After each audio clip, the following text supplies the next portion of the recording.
Bueno, primero vamos a contextualizar el escenario. Héroes del Silencio hizo una presentación en Estados Unidos y fueron abordados por un periodista gringo. El periodista les pregunta que cuál era su propuesta musical, debido a que su estilo se escuchaba puramente anglosajón. Esto dejó totalmente perturbado en todo su ser a Enrique Bunbury, haciéndole creer que el grupo carecía de identidad musical.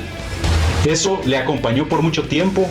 Entonces, cuando se da aquella reunión en Tijuana, México, a principios de 1996, con las relaciones de amistad entre ellos totalmente rotas, con una falta de comunicación total, pues deciden desintegrar Héroes del Silencio.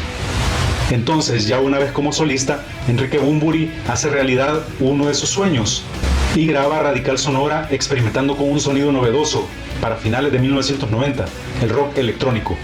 Pero ese álbum solo pudo satisfacer una parte de él, porque en realidad el sonido no se apartaba de Héroes del Silencio, y su total deseo era crear una nueva identidad y dejarse llevar por una línea musical totalmente distinta. Pero en realidad él se estaba haciendo un propósito que estaba por las nubes, debido a que él ya tenía una identidad, era el vocalista de la mejor banda de todos los tiempos en español, de Héroes del Silencio. Y tener que crear otra identidad, él necesitaba una motivación, necesitaba una inspiración, y entonces esto es lo que comenta que hizo. Bueno, empiezo a pensar en las ciudades portuarias, que son ciudades que me interesan mucho, ciudades que reciben la influencia de los marineros que vienen del exterior, y empiezo a frecuentar locales nocturnos, sobre todo pues en España, pues en lugares como Barcelona, y luego fuera de España, pues en lugares como Nueva Orleans, La Habana,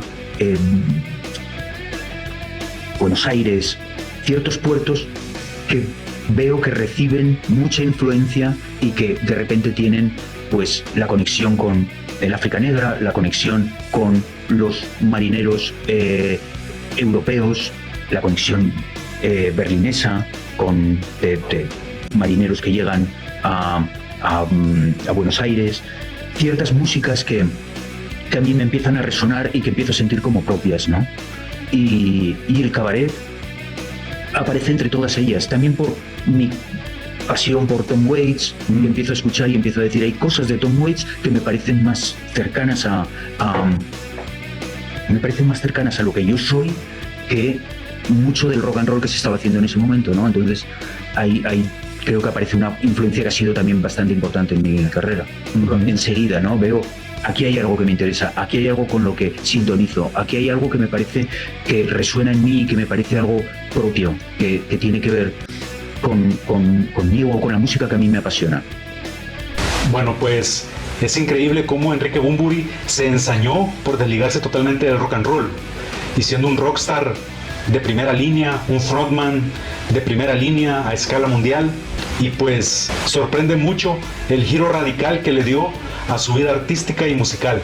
Por otro lado, cuando decide crear un nuevo estilo de música y una nueva identidad, el haberse alejado de toda esa escena rockera, de toda influencia rockera, y buscar estos lugares y prácticamente hacer un estudio sociocultural que le pudiese nutrir y a la vez procesar esa información y crear el estilo que hoy en día lo caracteriza. El álbum Pequeño fue el origen de su total rechazo al rock and roll. Es un álbum condimentado con un montón de vertientes, con un montón de elementos, unas canciones totalmente distintas que todavía un buen fanático de Héroes del Silencio puede lograr escuchar. Claro, no es posible escucharlas todas, pero puede retomar una que otra y es digerible. Pero la experiencia de haber hecho algo novedoso, tanto en Radical Sonora como en Pequeño, le permitió a él dar un salto totalmente nuevo a partir de Flamingos hasta el día de ahora, y le hizo crear el estilo musical que él tanto añoraba alcanzar, y a la vez creó una horda de fanáticos que reconocen y admiran esa propuesta musical muy de él.